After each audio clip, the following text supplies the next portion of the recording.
is great responsibility. If you translate this to constitutional language, let us all be reminded, public office is a public trust. The trust that is given to us by the people carries with it due accountability. Thank you, Mr. Chair.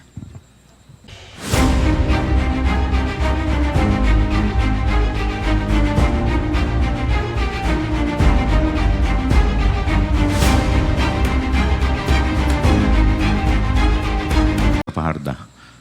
Next to interpolate, Congressman Luistro. Thank you, Mr. Chair. My questions are for Major General Nolasco A. Mempin. Good afternoon, sir.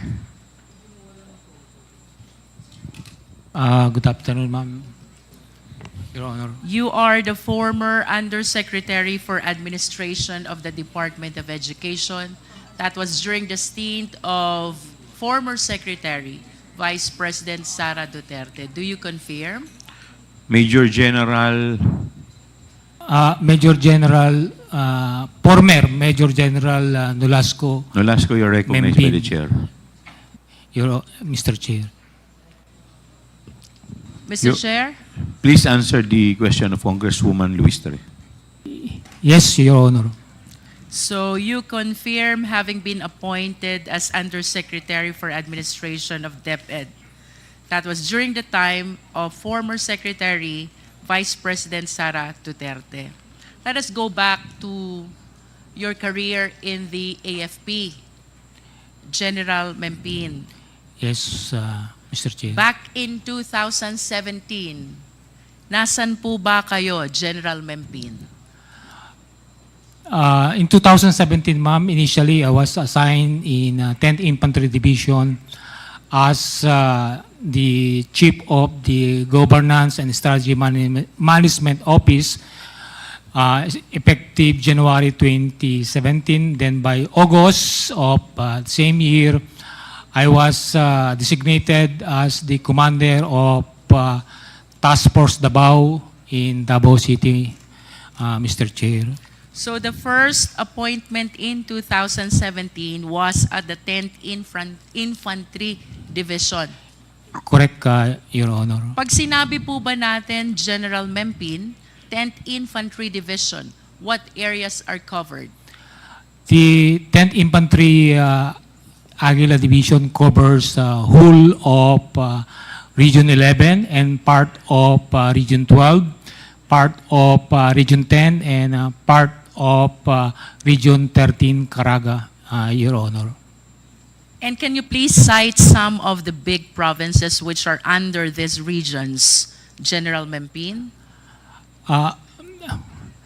Mr. Chair, Your Honor, for Region 11, it covers Davao City, Davao del Norte, Davao del Sur, Davao Occidental, and Davao Oriental. Also includes parts of Bukidnon, but greater part of Bukidnon is under 4th Infantry Division and part of North Cotabato, ma'am. And for Region 12, General Mempin? Region 12 is a part of Cotabato, ma'am. And Region 13? Region 13 is part of Agusan Sur and a part of Surigao del Sur, ma'am. Can you please be specific about the inclusive period when you were the commander of the 10th Infantry Division, which covers regions 11, 12, and 13? I was designated as commander of the 10th Infantry Division in February of 2022 until my retirement in January 28, 2023, ma'am. Your Honor and Earlier, Mr. Chair. you mentioned about 2017, and you were likewise at the 10th Infantry Division. What specific assignment do you have during that time?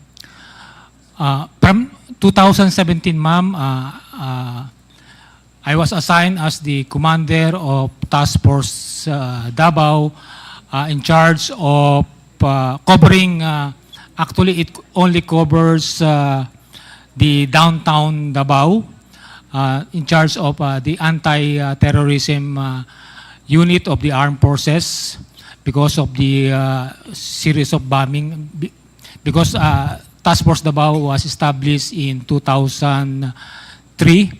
Then after that, in 2019, I was, after my stint at the Task Force Davao, I was designated as the commander of the 1003rd Infantry Brigade, covering parts of Davao region, specifically Davao del Norte, parts of Davao Oriental, parts of the northern or the mountainous area of Davao City, and then some parts of Bukidnon and some parts of North Cotabato, ma'am.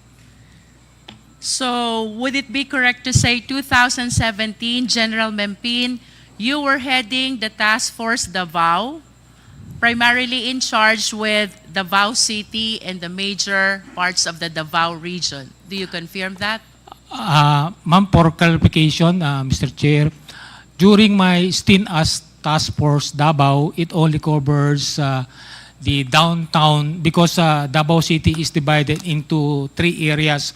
It has the downtown, midtown, and the uptown. The midtown is the downtown is the central district. Then midtown and uptown are those areas. So which part are you in charge with? For 2017, ma'am, 2017 until Midtown? 2019 in Uptown or downtown? Downtown during task You force. are in charge of downtown in 2017 Until as the head of Task Force Davao.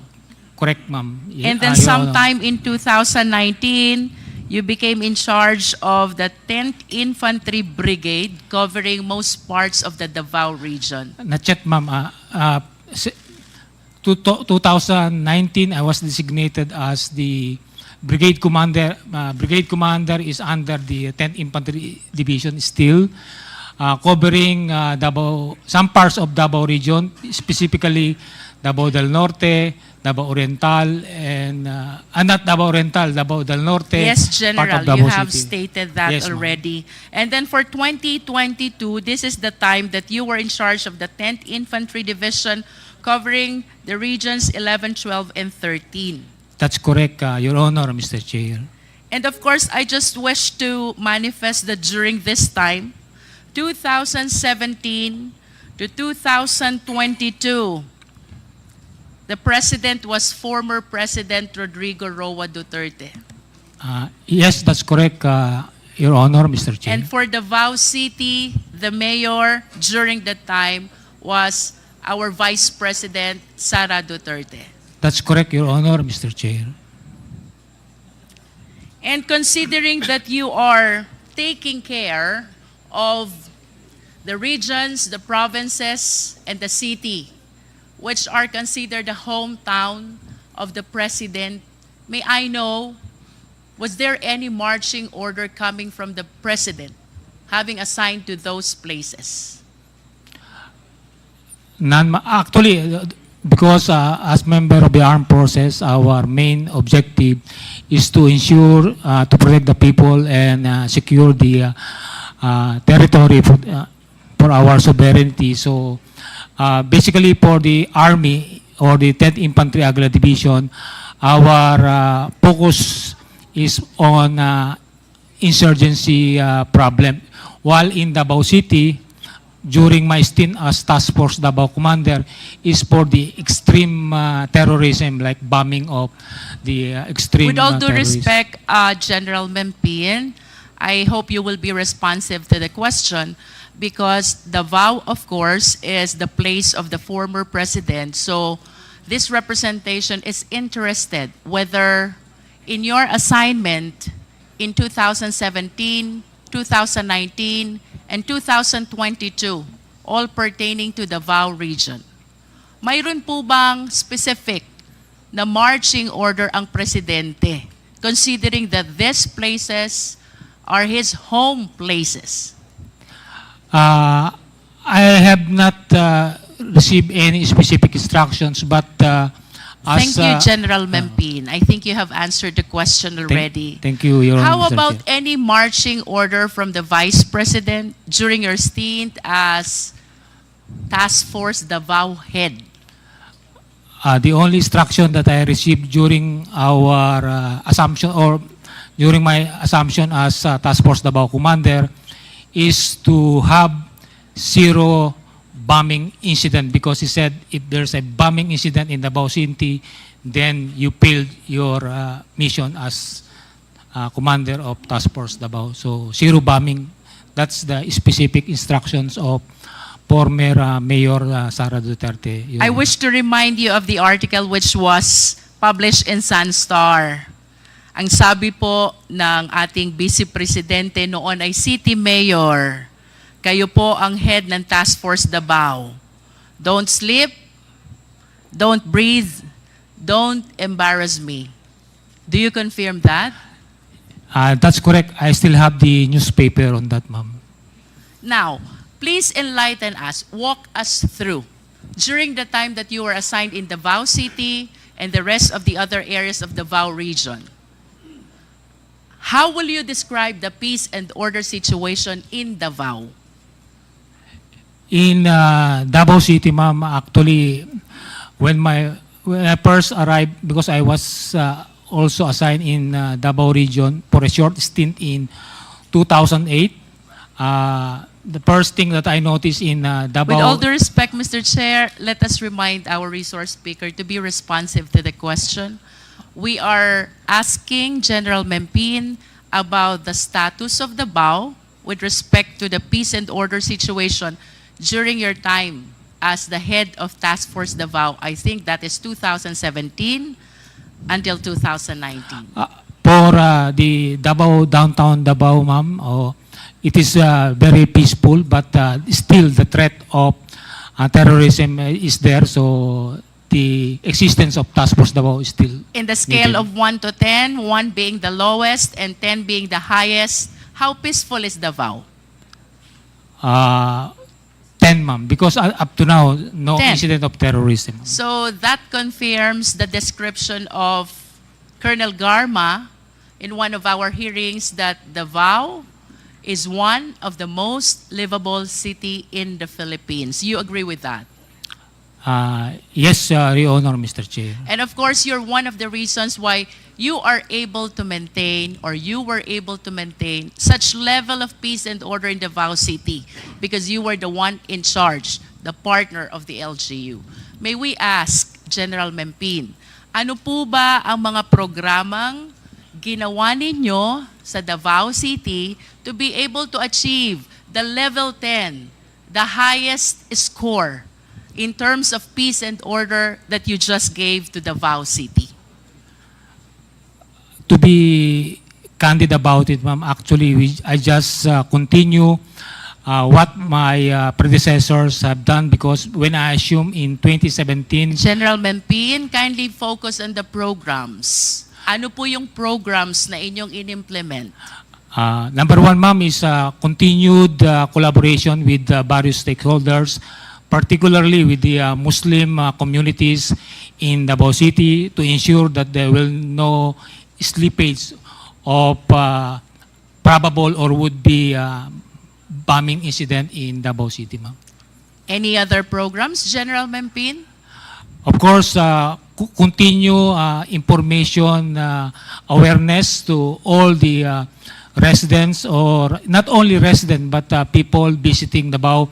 Because right now, the term right now is culture of security, where security is everybody's concern, and not only of the security units like the AFP and the Philippine National Police, ma'am. I assume, General Mempin, that you were able to implement a lot of programs for you to be able to achieve that level 10 peace and order situation.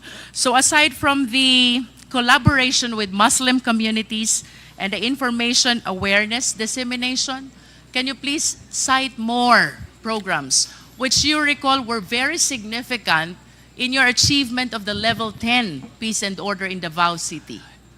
Yes, ma'am. Number one is collaboration, information awareness, then continued meetings with or exchange of information with intelligence units or security units in Davao. Continued collaboration with the business sector because they are the one who needs to be convinced that Davao is safe for the investment to stay in Davao or increase of it.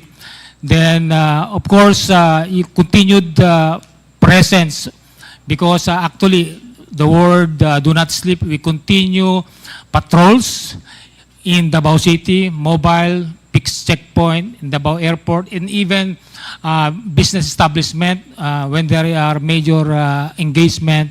Task Force Davao is always present. And of course,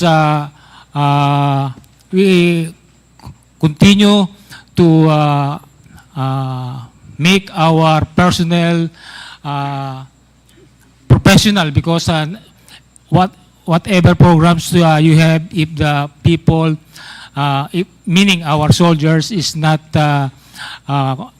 professional in handling, like for example, we always conduct checkpoint operations, and we always ask indulgence of the inconvenience that we have caused to the passenger and into the drivers entering Davao City. So that's all part of our programs to ensure that everybody is cooperating to ensure that no bombing incident will occur in Davao City. I wish to make a recap of what you said, General Mempin. You mentioned collaboration with Muslim communities, information, awareness, and dissemination to all residents, meetings with other intelligence units, collaboration with business and other sectors, presence of patrols, and presence with all other professionals to make sure that no bombing incident will happen in Davao City. You confirm that? That's correct, Your Honor. And these Mr. are Chair. the reasons why you were able to achieve the level 10, the highest score for the peace and order situation in Davao City. You confirm? Yes, Your Honor, Mr. Chair. And I must say, Mr. Chair, General Mempin, na ito rin ang dahilan why I wish to conclude pinagtiwalaan ka ng noon ay City Mayor and now our Vice President Sara Duterte. Yes, Your Honor. Level 10 score is something that I am sure you will be able to gain the trust and confidence of whoever is the local chief executive of the area to which you are assigned. You agree with me? Yes, Your Honor, Mr. Let's Chair. move forward, General Mempin. Kailan po kayo nag-retire sa AFP? I retired last January 28, 2023, Your Honor. January 28, 2023. And I understand you entered the Department of Education during the time of VP Sara Duterte. You confirm that? That's correct, Your Honor, Mr. Can you Chair. please enlighten us? Ano pong appointment ang nabigay sa inyo during your time in DepEd? First, ma'am, I was appointed as or recruited as consultant of Department of Education from April. Can you please expound? Consultant on what matter? I was a highly technical consultant because I came from the armed forces, and our former secretary and vice president consider me as an asset in collaboration or engaging the security sector. And you believe, General Mempin, that it was your career in the AFP, which was considered by then Secretary of DepEd why you were hired as the highly technical consultant. That's correct, Your Honor. If you Mr. can Chair. still recall, General Mempin, ano po ba ang trabaho ng isang highly technical consultant as you were made to understand during that stint in the Department of Education? When you become a highly consultant, meaning the unit or the agency could not have it on its own personnel. That's why they could engage or hire the services of a consultant, ma'am. For the information of the Filipino people, General Mempin, please allow me to share the functions which were under your position as highly technical consultant.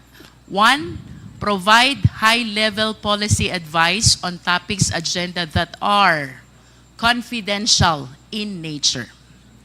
2, provide guidance, technical oversight, and expert advice to DepEd in the development of various programs in all levels of governance on safety and security. 3, engage and collaborate with other departments and security-related services. 4, submit monthly status to OSEC. And 5, perform other duties related thereto. Would you agree with me, General Mempin, that as highly technical consultant, your mandate is to make sure that the need to promote and ensure safety and security is well addressed? That's correct, Your Honor, Mr. Chair. You confirm that. Yes. And having confirmed that, tama po bang isipin, you are the one in charge also of the confidential funds of the Department of Education? That's not correct, Your Honor, Mr. Chair. Then, General Mempin, if you're not the one in charge of this confidential fund, then who is or who was?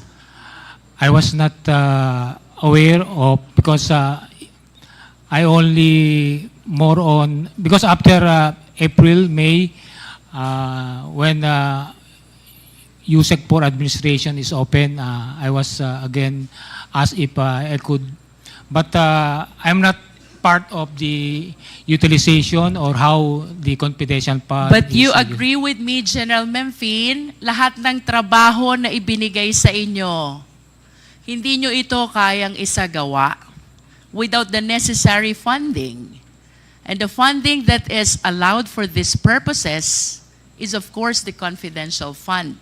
Do you agree with me? That's correct, Your Honor, Mr. Chair, but I have not received any instructions and also funds, for that matter, on in the performance or in the accomplishment of tasks given or mandate to me as the consultant. Your In Honor, other words, Mr. Chair. General Mempin, while your job description as highly technical consultant pertains to safety and security, you have no access to confidential fund and you did not give any instruction from the head of the agency. That is your statement. Do you confirm that? Yes, Your Honor, I am not part of Thank the you. utilization. Let us of move confidential. forward, General Mempin. Kanina may na-mention po kayo. After some time, you were appointed as the USEC for administration. Did you apply for this position? No, ma'am. I was recruited by the former Secretary and Vice President. Balikan ko po yung highly technical consultant. Of course, you expressed your desire because a notice of award was given to you to be the highly technical consultant. Aside from you, General Mempin, meron pa po bang iba na nag-express ng desire to be engaged as the highly technical consultant? I'm not particularly aware of other consultants that express their willingness, but I do believe there are other consultants that the Office of the Secretary has tapped. I understand. How about with respect to your appointment as USEC for administration? You said you were chosen. You confirm that? I was recruited, yes, ma'am. You were recruited. Who recruited you to become the Undersecretary for Administration? The former Secretary and Vice President SARA, Your Honor, Mr. Chair. And would you know why? Bakit ikaw ang napusuan, nabigyan at pagkalooban nitong pagiging Undersecretary for Administration ng Department of Education? As to the reason, the actual reason behind it, I was not aware, but I can surmise the trust and confidence that she has on me. That is maybe correct. the reason, ma'am. The trust and confidence that you were able to establish as head of Task Force Davao in 2017 and being the one in charge of the 10th Infantry Division in Regions 11, 12, and 13 were very significant, not only in your engagement as highly technical consultant, but in your appointment as well as Undersecretary for Administration of DepEd. We agree on that, General Memvin. Yes, Your Honor, Mr. Chair. As a matter of fact, to illustrate how the former secretary trusted you, may I ask, are you aware of Department Order number 78, General Mempin? Yes, ma'am. What is Department Order number 78? It's about the procurement, ma'am. With all due respect, dito po sa Department number 78, ibinibigay po ang mandato na pamunuan ang Department Computerization Program sa Program Director. You confirm this? Yes, I stand corrected, ma'am. It's about, In other TOC. words, since 2010, General Memphine, ang Department Computerization Program ay pinamumunuan ng Program Director. Ito po ang nakasaad sa Department Order number 78. But because the former secretary trusted you so much on this position of being the Undersecretary for Administration, the DepEd issued DO number 16, series of 2023. Would you like to enlighten us kung ano po itong DO 16, series of 2023? Actually, it's the revision of the Department Order 78, ma'am, Series 2010. It's actually revising the compositions of those for the procurement To be of... specific, General Memphine, with all due respect, ano ho ang pinaka-significant na naging pagbabago in terms of the DepEd Computerization Program from DO 78 to DO 16? It's not only the director who decides for the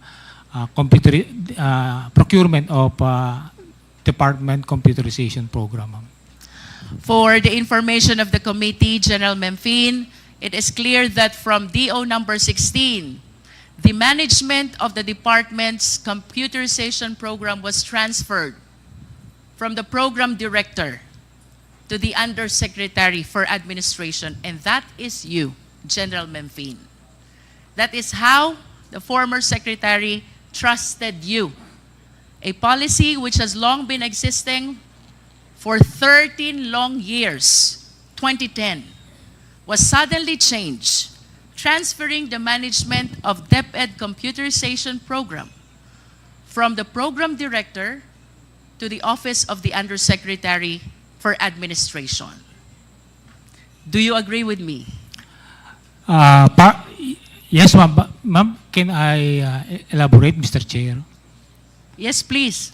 Please continue. Actually, before the computerization program is, because actually we notice some issues in the DCP procurement, particularly in terms of the members. So, because there's a huge amount of money involved in the DepEd computerization program, so it was agreed through the executive committee as a collegial body to elevate the authority of deciding the DepEd computerization program from program director to but basically the program director is actively involved in the decision I making. understand, General Mempi. Now let us go to the DepEd computerization program.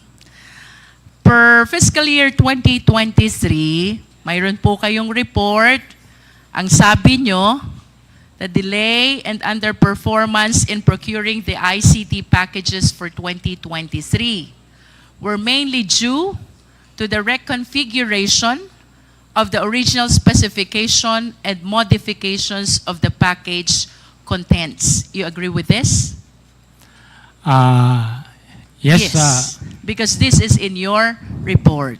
But I wish to ask General Mempin, how come in your physical target versus accomplishment, kindly show on the screen, ito pong fiscal year 2023, this is your time as the one heading the DepEd computerization program, simultaneous with you being the Undersecretary for Administration. 0% po ang accomplishment ng DepEd computerization program. Can you please enlighten us on this? Actually, ma'am, nandito po yung director ng ICTS, but to give you insight on the performance, because ma'am, when we arrived in DepEd 2023, actually, it's still the 2022 DCP programs being processed because of the delay during the 2022 because of the change of the administration. So actually, ma'am, late 2023 na po na process completely yung May we know why, DCP. General Memphine? Of course, we understand from the records na yung 2023 budget, hindi nyo po na-utilize, and that is the reason kung bakit naka 0% ang accomplishment rate. May we know the reason why? Because of the partly of the procurement process, because it has to go to the Bids and Awards Committee, and the members of the Bids and Awards Committee is still hands in full in terms of the DCP 2020. But of course, you realize, General Memphine, the value of this DepEd computerization program with respect to the learning of the students who are supposedly relying on this. Tama po ba?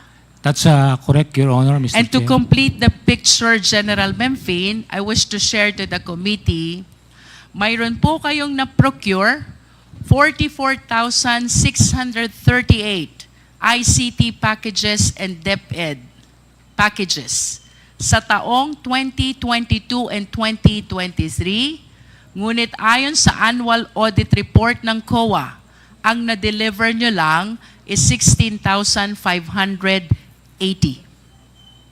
This is not even one half of what is supposed to be delivered.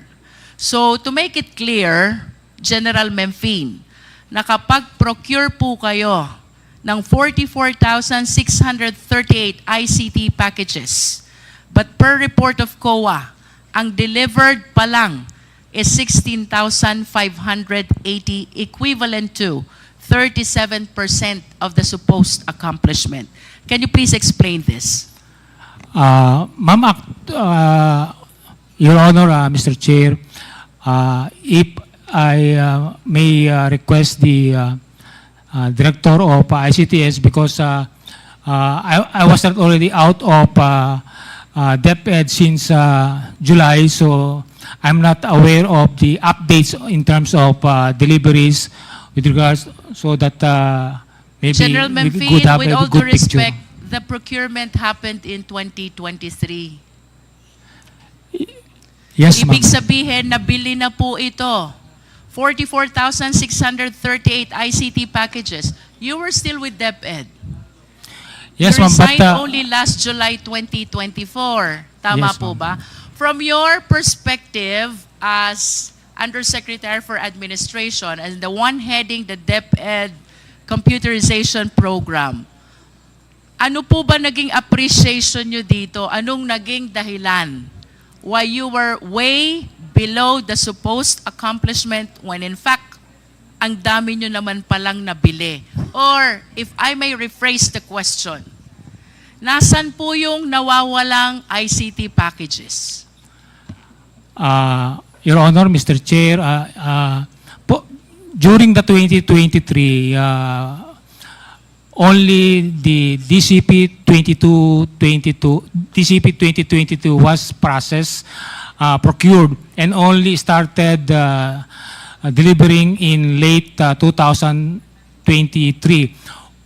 And actually, only the first three. In both dates that you mentioned, General Memphine, you're very much connected still with the Department of Education. Yes, ma'am. So I'm explaining that during the 2023, ma'am, the DCP 2022 is prioritized, so it's only being deliberated or processed in the procurement. And late of October, there were only 3 lots of DCP which were successfully bidded out, and 13 General was Memphine, processed in 20. If I may interrupt, let's simplify the question. The 44,638 ICT packages were procured during that time. Only 16,000 were delivered. Nasaan po yung iba? Ma'am, because the 3 lots supposedly delivered during December and early January of 2024 were subject to request for extension of some of the supplier, which we were not Mr. Chair, convinced. I lament that General Memphine could not give a clear and complete account of this 44,638. And I still have a lot of questions to raise. So may I just request General Memphine to please submit a written accounting of this 44,638 ICT packages with respect to their current whereabouts. Simple lang po ang question, General Memphine. Nasaan yung 44,000 minus 16,000 na ICT packages? Moving forward, Mr. Chair. General Memphine, I wish to raise questions about the DepEd confidential funds. There is such an AOM number 2024-15. This is dated February 1, 2024. Out of the 150 million confidential funds that were given to DepEd, only 3 quarters were utilized. That is equivalent to 112.5 million. Are you aware of this, General Memphine? I just made aware during the hearing about the confidential fund because I was not directly involved in the. Okay, but at least you can confirm that in the General Appropriation Act of 2023, DepEd has 150 million budget for confidential fund. You're aware of that? Yes, ma'am, as member of the EXICO. And out of 150 million budget for confidential fund, only the first, the second, and the third quarter were utilized. That is equivalent to 112.5 million confidential fund. You're aware of that? I was made aware of that, Your Honor, Mr. Chair. And sometime in February 2024, nag-issue po si COA ng Audit Observation Memo. Ang sabi po dito, there is such a 75 million disallowance na na-justify po nila later on. And out of this 75 million, however, mayroong 15.54 million pertaining to rewards to informers na hindi pa rin po na-clear because of lack of the necessary supporting documents. Can you please enlighten us on this? Your Honor, Mr. Chair, I was not part of how the confidential fund is being utilized, so I was not aware of the discrepancy, Your Honor, Mr. Chair. I understand. Nevertheless, General Memphine, having spent a long years of career in the military, of course you are aware about what confidential fund is. Yes, Your Honor, Mr. Chair. Can you please enlighten us? What do you understand about confidential fund? Confidential funds are funds allocated for the certain units or organizations for its security, maybe, and other in the furtherance of its mandate, particularly those who cannot be gathered through the regular means of acquiring, for example, information. Ma'am. And how will you differentiate confidential fund from intelligence fund? Your Honor, Mr. Chair, in my opinion, intelligence fund are specifically have program being, although it's not being elaborated, but it has go to the programs of organization, for example, the law enforcement unit, the armed forces, and even the LGUs, while confidential fund has more on flexibility, but as we discussed, there is certain protocol SOPs being followed under the JMC 2015-01, ma'am. To recap what you said, General Memphine, and please agree with me if I am correct, no? Both have a purpose of addressing the safety and security of the nation. Tama po ba? Yes, Your Honor. However, confidential fund is given to civilian offices. Tama? Yes, Your Honor. While intelligence fund is given to military offices. Tama po ba? Military and other law enforcement Yes. units, ma'am. In other words, they have the same purpose, confidential and intelligence fund. That is to take care of the national safety and security. However, magkaibang opisina ang gumagamit. Kapag confidential fund, it is given to civilian offices, at kapag intelligence fund, military and like what you said, law enforcement offices. Tama, General Memphine? Yes, Your Honor, Mr. Chair. But we have to share also that under Republic Act 7160, the Local Government Code, the LGUs are given confidential fund as well. They're authorized to have and utilize confidential fund. You must be aware of this because for the longest period of time, nandun po kayo sa Davao, and I understand like any other LGUs, nag-utilize din sila ng kanilang confidential fund. You agree with me? I don't have the exact information, but I do believe they have. They are using confidential funds in furtherance of their mandate in respective LGUs, ma'am. Remind lang po natin, Mr. Chair, because this was flashed already in the previous hearings. Ito po yung, should I say, escalation of confidential fund of the City of Davao, starting from 2016, 144 million. 2017, you were already the head of the Task Force Davao, 294 million. And then 2010, nandun na po kayo sa 10th Infantry Division. They have 420 million confidential fund in Davao City. And then 2018. And then 2019 to 2022, consistent na 460 million confidential fund. Napakalaki po nito, General Memphine. Puntahan ko po yung 2017. 294 million.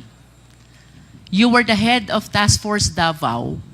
Pwede po bang malaman how you appreciate the utilization of the 294 million confidential fund?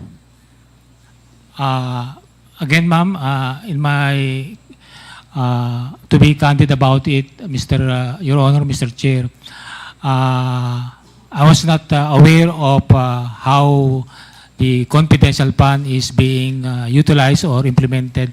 But I just wanted to report to the body that the LGU of Davao, even before and after my term, is being supported in terms of logistics, meaning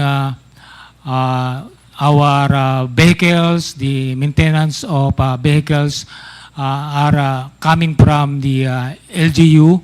And if there are major activities like gathering, like Kadayawan, Araw ng Davao, all the security elements involved in the securing Davao City and its major events, the LGU is providing support in terms of meals and logistics, meaning fuel to our vehicles, ma'am. In other words, General Memphine, all the activities that you raised earlier, collaboration with the Muslim communities, information dissemination, meetings with other intelligence units, collaboration with different sectors, presence of patrols, and coordination with other professionals. These are the activities which were supported by that 294 million in 2017.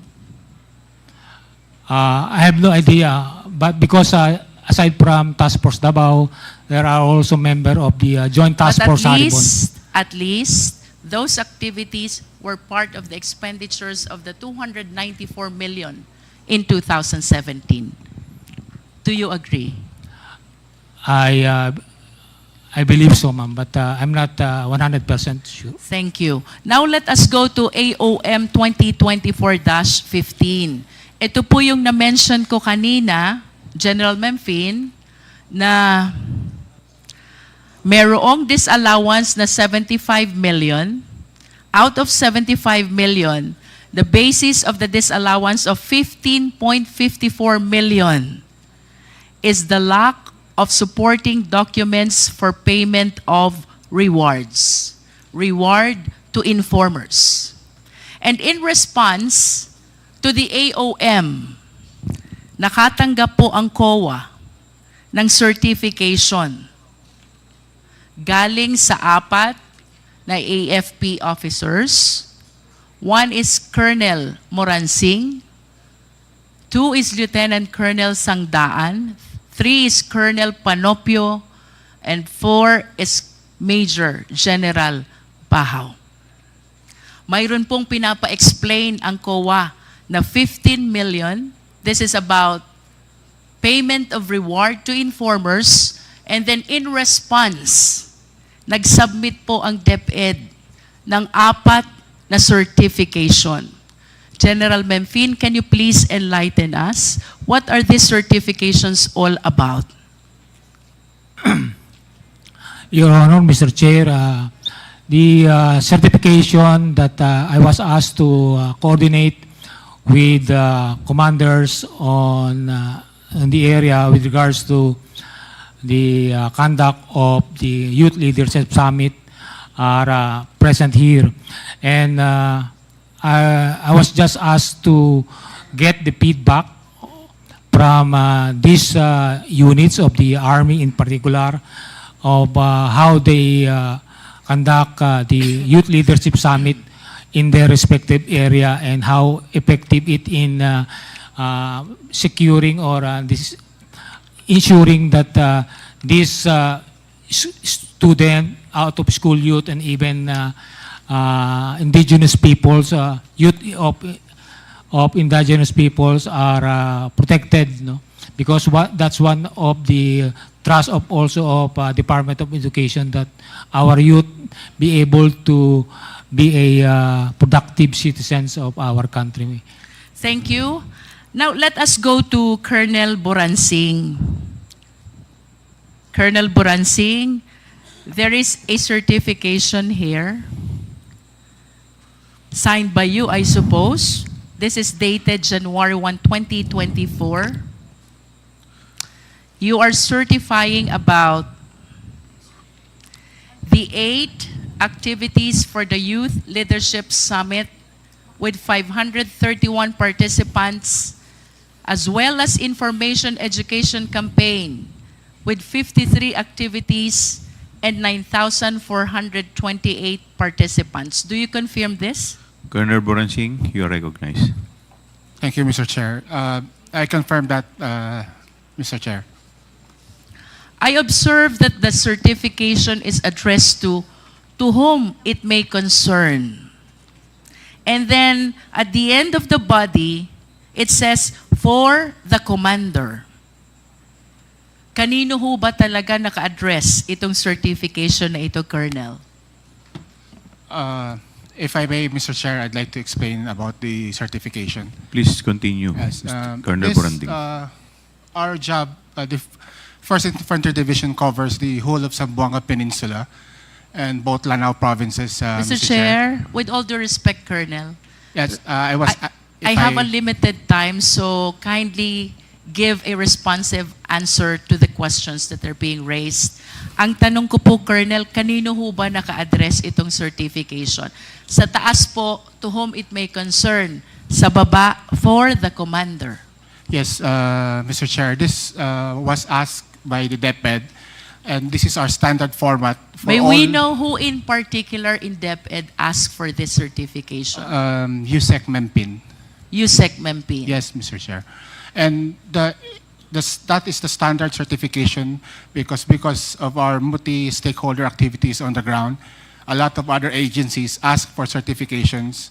Like, for instance, during the Youth Leadership Summits, we get a lot of lecturers from other agencies, and they ask certifications. So this is our standard certifications we issued to all agencies who ask for it. So- Colonel, you mentioned about the Youth Leadership Summit. Yes, Can you Mr. please name some of your resource speakers during these times? Yes, Mr. Chair. First of all, we have on criminality, we have resource persons from the Philippine National Police. Can you please name names? Yes, we usually have the Chief of Police of the municipality. Please be specific, Colonel. Okay, ma'am. So the ones that conducted the Youth Leadership Summit, ma'am, are line units, infantry battalions under us. So we Kindly have, give names, please. yes, the Chief of Police. For example, Mr. Chair, if I may, the Youth Leadership Summit, August 7 to 9 August 2023, conducted in Barangay Poblacion, Madaya, Maging Lanao del Sur.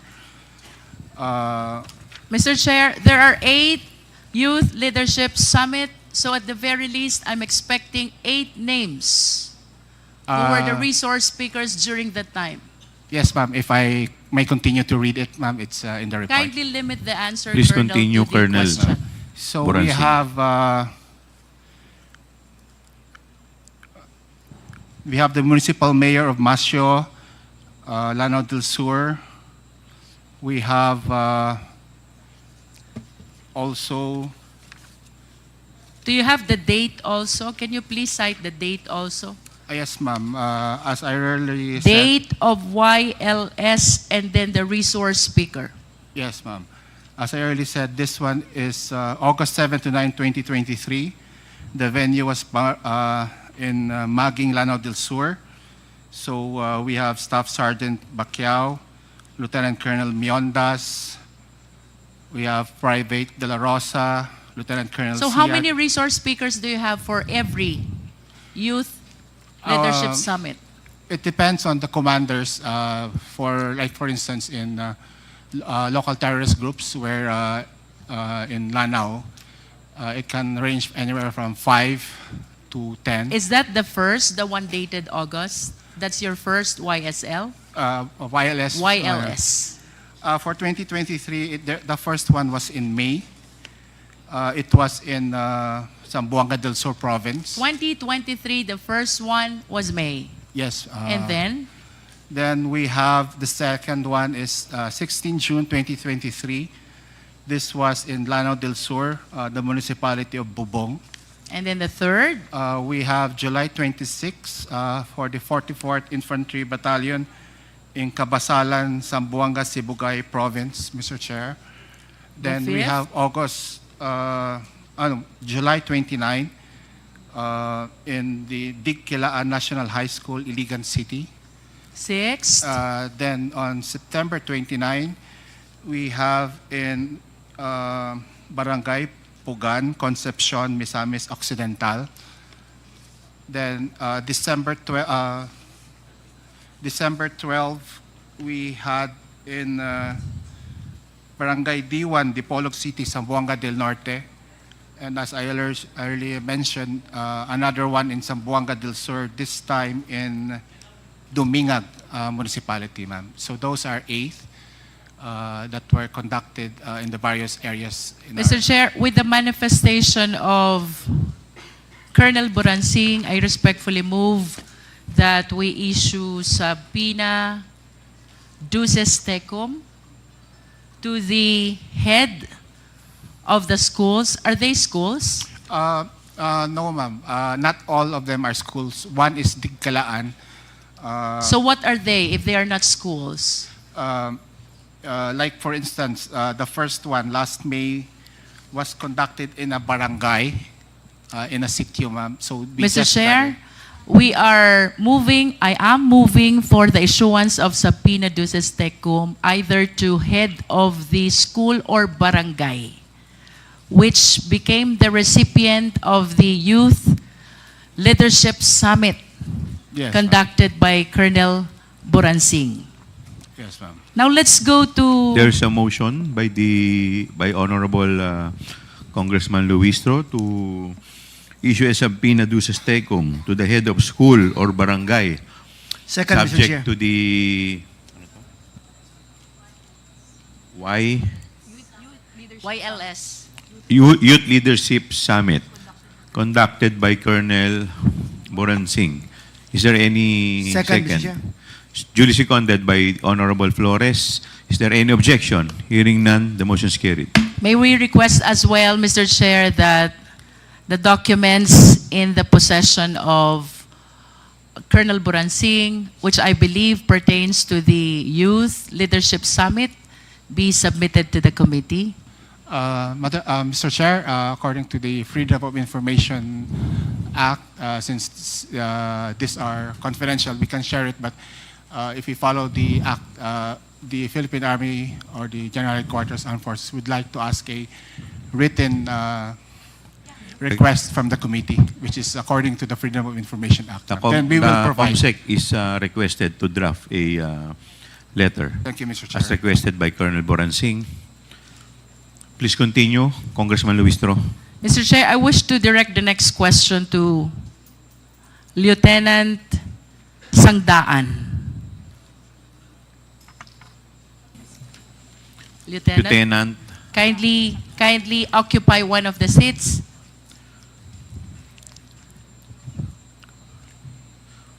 Have you taken your oath, Lieutenant? Yes, Mr. Chair. Thank you.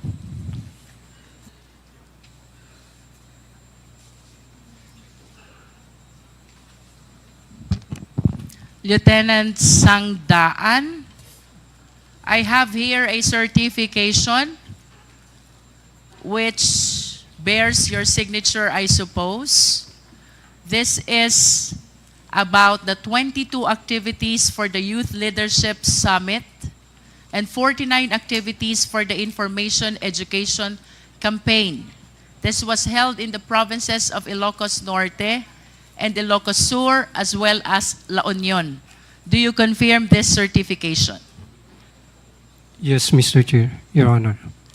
And the certification, similar to the one issued by Colonel Buransing, is addressed to whom it may concern on the upper part and then on the lower part for the commander. For the record, Lieutenant Colonel Sangdaan, kanino nyo Yes. po ba talaga ina-address itong certification? Lieutenant Yes, ma'am, Sandaan, to the please. DepEd, ma'am. And can you be particular? Sino po sa DepEd? Ma'am, can I just give the background, ma'am?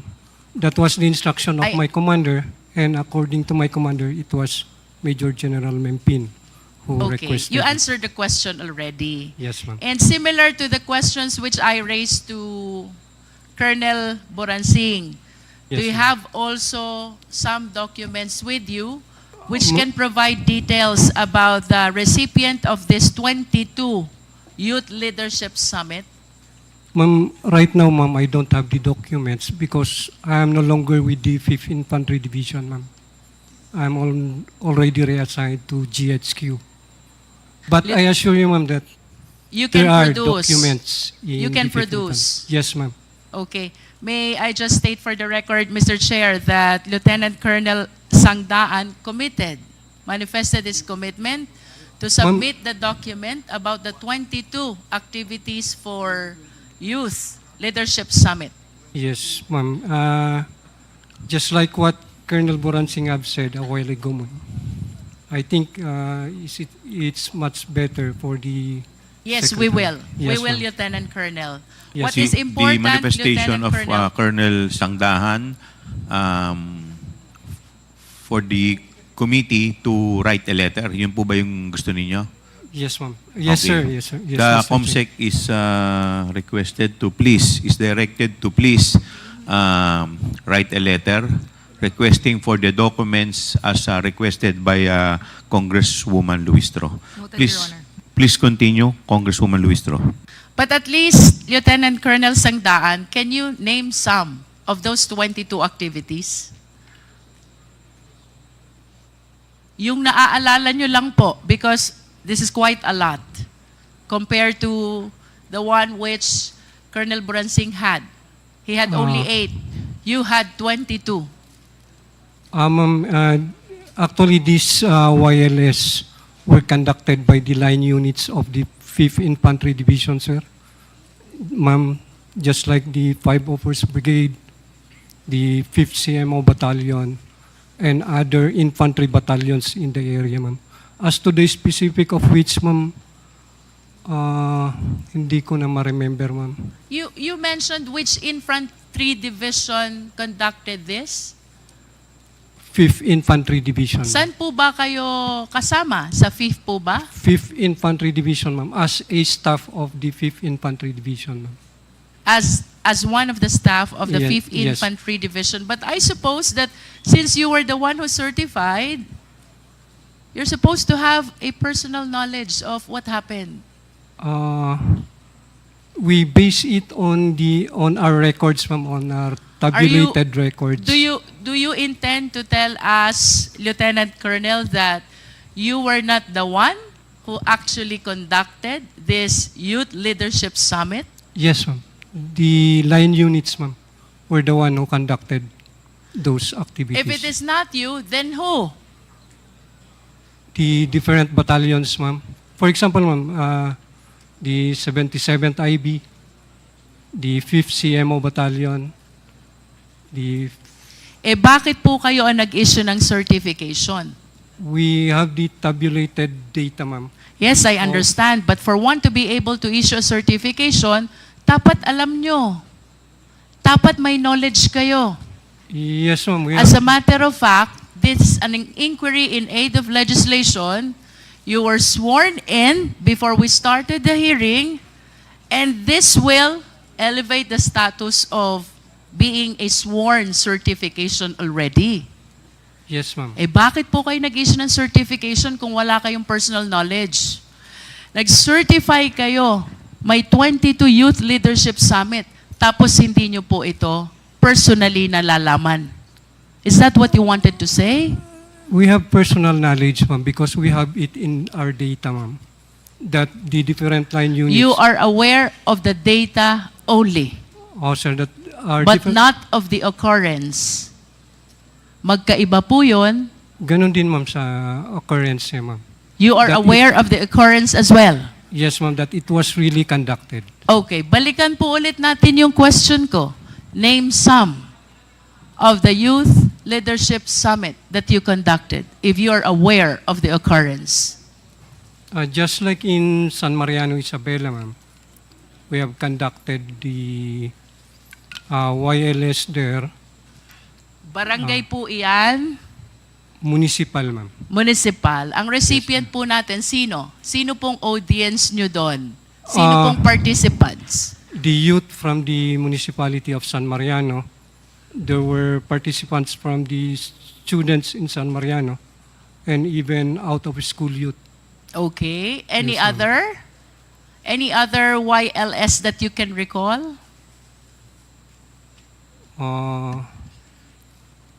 As reported by line units, ma'am, also in Baguio City, You are basing your testimony, Lieutenant Colonel, on the report. Tama po ba? Yes, That's what ma'am. you said. yes, ma'am. And this will only mean that you are not aware of the occurrence. If the statement that you're giving to us is based on the report and not on the personal knowledge of the occurrence, then you have no personal knowledge of how it happened. I'm aware, ma'am, that it You was are really aware of the conducted. data, you Yes, are ma'am. aware that it happened, but you were not personally there. Yes, yes, You ma'am. did not participate. Yes, ma'am. We only provided some speakers as requested by the concerned unit. How about this 22 that you mentioned in your certification? Ito ba na-attendan mo lahat? No, ma'am. Honestly, ma'am, no. Ilan out of 22 ang na-attendan mo, Lieutenant Colonel? I think only in San Mariano, ma'am. Only in San Mariano? Ma'am, can I give a background on... Kawa, may I just make a manifestation? How can you validate an accomplishment report with a certification? The signatory has no personal knowledge of what happened. Lieutenant Colonel was able to attend only 1 out of 22 Youth Leadership Summit. And this is okay with COA? I'm sorry, but I do not understand. Colonel Buransing, if I may call you again, yun pong 8, ilan ang na-attendan nyo doon?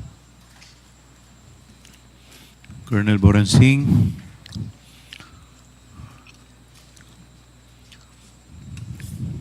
Out of 8 Youth Leadership Summit, ilan po yung na-attendan nyo?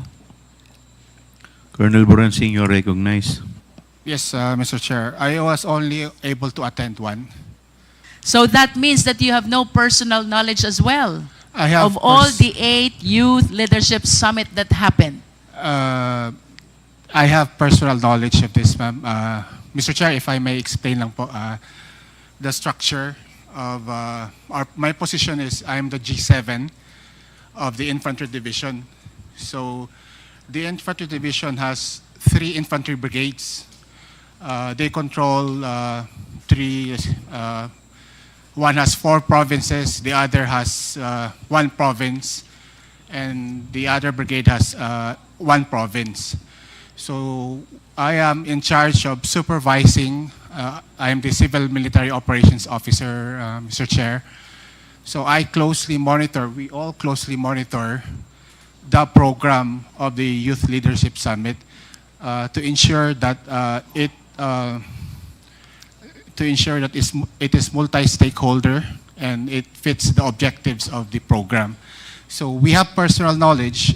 We can't go around in each barangay, but they have, since we used budget from the Philippine Army, we have after-activity reports, fund utilization reports, pictures, and documentations. And we have to ensure this because we have a yearly inspection from higher headquarters. So we may not have been there, but we have personal knowledge. We are the program managers of this po. You Mr. mentioned Chair. a while ago, Colonel Boransing, Yes, you were Madam. using the fund of the Philippine Army. Uh, You confirm Yes. that? Yes, Mr. Are Chair. you sure? Yes, sir. Yes, Mr. Chair. For the 8 YLS Yes, that Mr. were Chair. conducted, you used the fund of the Philippine Army. For our participants, we used the Philippine Army. For the students, they used the local government unit funds, Mr. Chair. Okay, that is clear. Mr. Chair, I just wish to manifest the statement of Colonel Boransing that during the Youth Leadership Summit, for the military, they are using their military fund, and for the children or the youth, they are using the LGU fund. Mr. Chair, if I may. Please continue. Yes. They use some use the provincial local government funds, and the municipalities. Some delegates also are using the municipal LGU funds. And for the participants from the other stakeholders, from DepEd, from BIDEA, from the police, of course, they use their own funds. So it's really a multi-stakeholder. In other youth words, camp. Mr. Chair, a lot of offices and agencies are using their respective funds for intelligence in conducting the Youth Leadership Summit. This is your statement, Colonel Boransing. I didn't say intelligence funds, ma'am. What I said was, like for instance, for their billeting, for the hotel, they have to pay from their own agency funds. For their food, they have to pay po. What is clear, there are different offices Involved. who in this. shoulder their respective expenses Yes, Mr. for the Chair. purpose of Youth Leadership Summit. Yes, Tama? Mr. Chair, yes. In other words, it is not only the DepEd Yes, Mr. Chair. who spends its confidential fund. I have no knowledge of what their source of funding is. But in as far as you are concerned, kanya-kanyang gastos ang KKB. iba't ibang opisina. KKP po. And for the children, the youth, you said it is being shouldered by the LGU. Tama? Yes, Mr. Chair. Thank you, Colonel. May we request Lieutenant Colonel Panopio? Colonel Panopio, you are recognized. Good afternoon, Mr. Chairman, Your Honor. Colonel, I have with me another certification bearing the signature of Magtanggol Panopio. Is this your signature? Yes, Your Honor, Mr. Chairman. On this certification, you certified 205 youth students from different schools. 3 youth leadership summits held in the provinces of Bulacan, Nueva Ecija, and Zambales. You confirm this? Yes, Mr. Chairman, Your Honor. And similar to my question to Colonel Boransing and the other Lieutenant Colonel, nakalagay po sa certification nyo, to whom it may concern, to sa taas, sa baba, for the commander. Kanino po ba talaga naka-address itong certification nyo? This is addressed to DepEd, ma'am. May I explain for the commander, ma'am? And can you please kindly be particular, who in DepEd? Ang dami po nila sa DepEd. Sino po sa DepEd ang kausap nyo when you submitted this certification? Yusek Nolasco Bempin, ma'am. That's Yusek Mempin.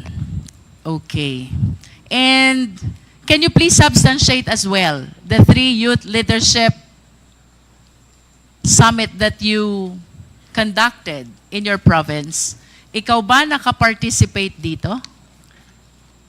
Your Honor, Mr. Chairman, hindi po kami nag-participate specifically because as a staff, we are just supervising and monitoring the activities of the Youth Leadership Summit. So because- similar to Colonel Boransing, you are just aware of the occurrence, but you were not part of the event. Yes, Your Honor, Mr. Chairman. And with respect to the expenditures for similar programs, would you confirm the statement of Colonel Buransing na Yes, ang Your mga Honor. opisinang participants ay kanya-kanya ng gastos? Yes, Your Honor, Mr. Chairman. And with respect to the participating children and students thereat, tama po ba yung sinabi ni Colonel Buransing, LGU ang sumusuporta sa expenses nila? Yes, Your Honor, Mr. Chairman. Are you sure? Yes, Your Honor, Mr. Chairman.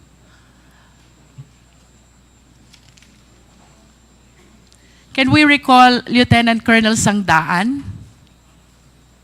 Yes, ma'am. Lieutenant Colonel, tanungin ko lang po yung pagdating sa expenditure. Do you confirm the statement of Colonel Buransing? Kanya-kanya ng gastos lahat ng opisina. Yes, ma'am. Oh, no, yes, ma'am. And with respect to the children and the youth, it is the LGU The who LG, support the expenses. yes, ma'am, through their POPs plan, ma'am. Thank you. Mr. Chair, I am done with Lieutenant Colonel Panopio. I wish to proceed to Major Dombrigue. Major Dombrigue. Major Dombriding, you are recognized. Have you taken your oath, Major? Nakapag-take na po kayo ng oath? Okay po. Major, meron po kayo ditong submission prepared by you, certified by Lieutenant Colonel Panopio. This is about the Joint 7th Infantry Division DepEd Anti-Insurgency Campaign from January 1, 2023 to December 31, 2023. Do you confirm, Major, na ang sinertify nyo po dito ay 313 insurgency awareness and 166 posted social media products? Good afternoon po. Yes, ma'am, Mr. Chair. Through that data was based on the reports of our line units. Ang kasama po dito, Brigada Eskwela,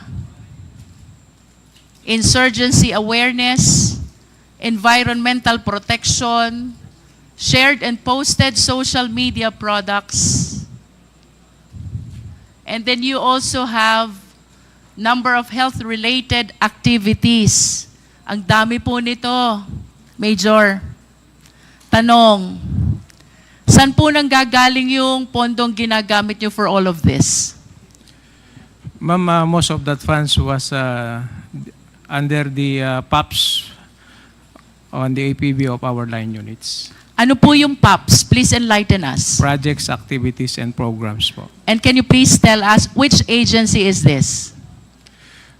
In particular, ma'am, is the Philippine Army in collaborations with our partner stakeholders on the ground. In other words, similar to the statement of the three prior officers, yung mga activities nyo, ang gumagastos is the Armed Forces of the Philippines.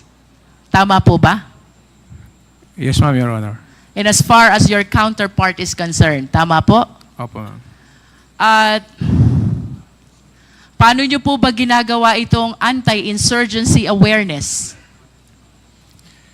Ma'am, Your Honor, in partnership with the different schools and local government units, our line units is conducting intensified information awareness drives on security awareness, ma'am. How about the social media posts? Paano nyo po ba ginagawa to? Utilizing the social media platforms of our infantry divisions and our line units, ma'am, we cross-post social media products of the AFP units and to include, ma'am, the other agency social media products. Rough estimate lang po, Major.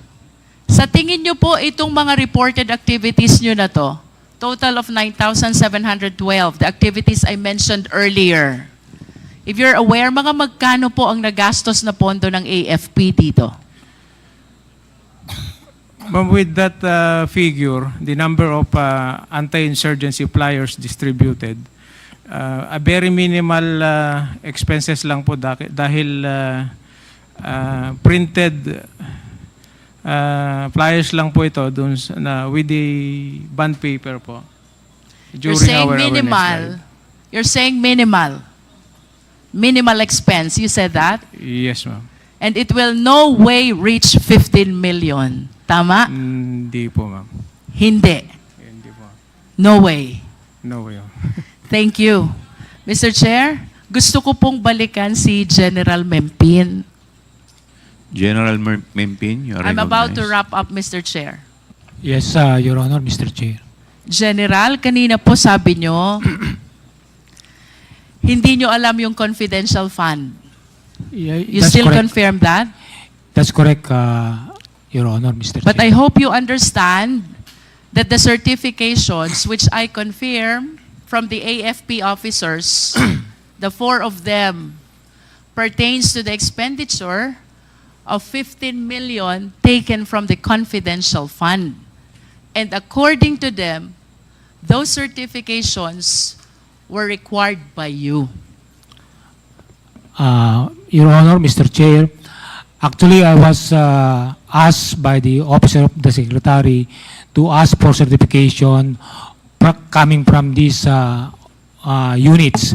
But it is clear to them or even to me that no funds are involved, meaning no funds released to these units. What the Office of the Secretary is wanted to know is the product or the result of the collaboration of various stakeholders, including DepEd, with regards to our youth. So it is clear, ma'am, that DepEd has not released any single centavo to the conduct of wireless to the units mentioned, ma'am, Your Honor, and Mr. Chair.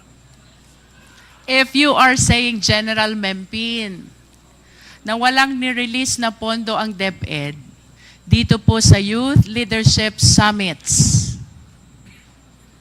saan po ginastos yung 15 million?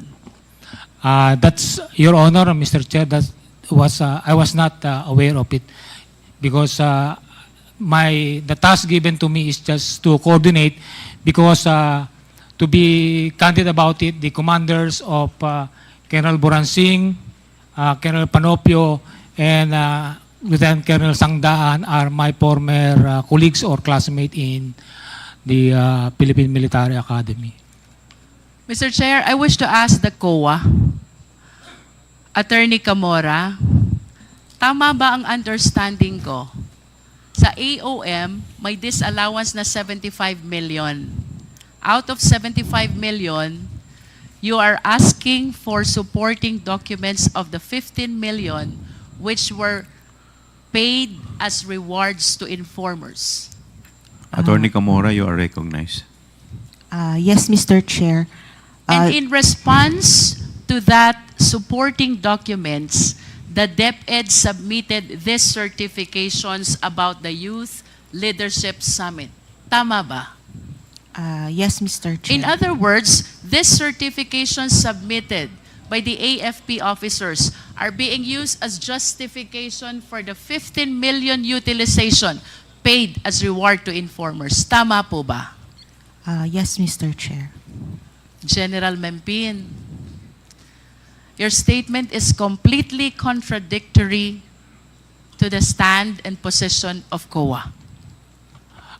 Your Honor, Mr. Chair, as I previously mentioned, the only task given to me is to coordinate to my colleagues in the active service of the Philippine Army to have a report on the conduct of Youth Leadership Summit.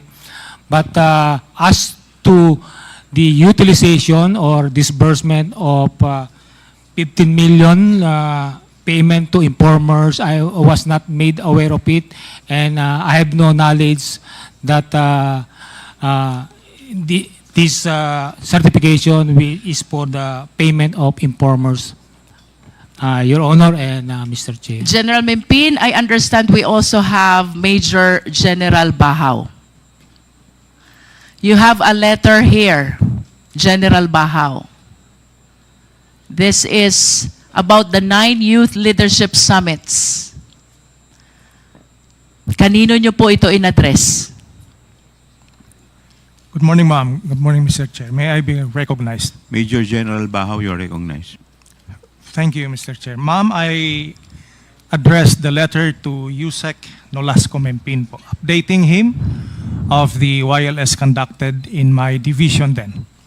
And similar to the questions that were propounded to the 3 other AFP officers, kapag ho ba nagwa-YLS kayo, sinong gumagastos? Ma'am, sari-sariling agency po na nagpa-participate dito ang gumagastos. Sa amin po, more on facilitation and security, kami po ang gumagastos sa sarili naming mga tropa. And with respect to the children and the youth who are the participants, do you confirm what they said already? LGU ang gumagastos? Yes, ma'am. At kanina po sinabi din ni General Mempin, balikan ko si General Mempin, sabi niyo po, General, wala talagang gastos ang DepEd dito? To You be stated clear, that kanina. because as I was asked if the confidential funds is used for the conduct of wireless, so it's clear that no funds is downloaded or given to the Philippine Army for the use of the conduct of wireless, but if confidential fund is given General, to informers that is DepEd. tantamount to saying na walang gastos ang DepEd sa inyo. When you said that they did not or DepEd did not download any fund to the military. Tama? That's correct, Your So, Honor. and what you wanted to say, walang ginastos ang DepEd sa taga-military when it comes to the Youth Leadership Summit. Do you confirm that? That's I confirm that's correct, Your Honor, Mr. Chair. Mr. Chair, I am very much surprised, but let me wrap up and make this manifestation before I yield to the other members of the committee. While we believe that these certifications were submitted to justify the 15 million that were allegedly paid as reward to informers, now all the officers from the AFP, that includes General Mempin, the USEC for Administration, are stating that the DepEd did not utilize any of its confidential fund in support of the Youth Leadership Summit.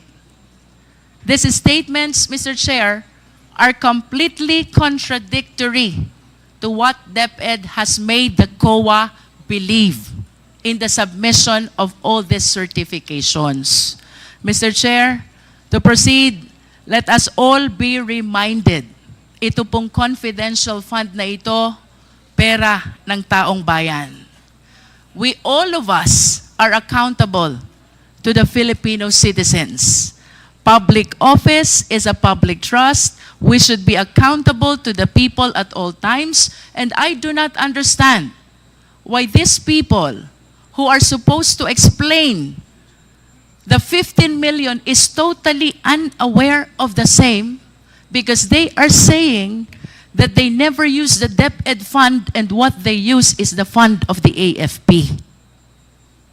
While we understand, Mr. Chair, that confidential fund by its nature is not encouraged to be scrutinized, there is nothing under the law that prohibits the same as well.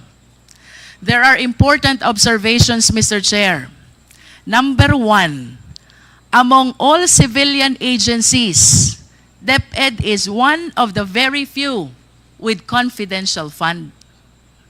Two, DepEd had this confidential fund only in 2023 and never in prior time. 3, I hope we can show also that while the DND, which has a mandate to address the national security, has 37 million confidential fund only, the Department of National Defense has 37 million. The DepEd, which mandate does not include national security, has 150 million confidential fund. Mr. Chair, to continue, while the police, the AFP officers already denied this YLS,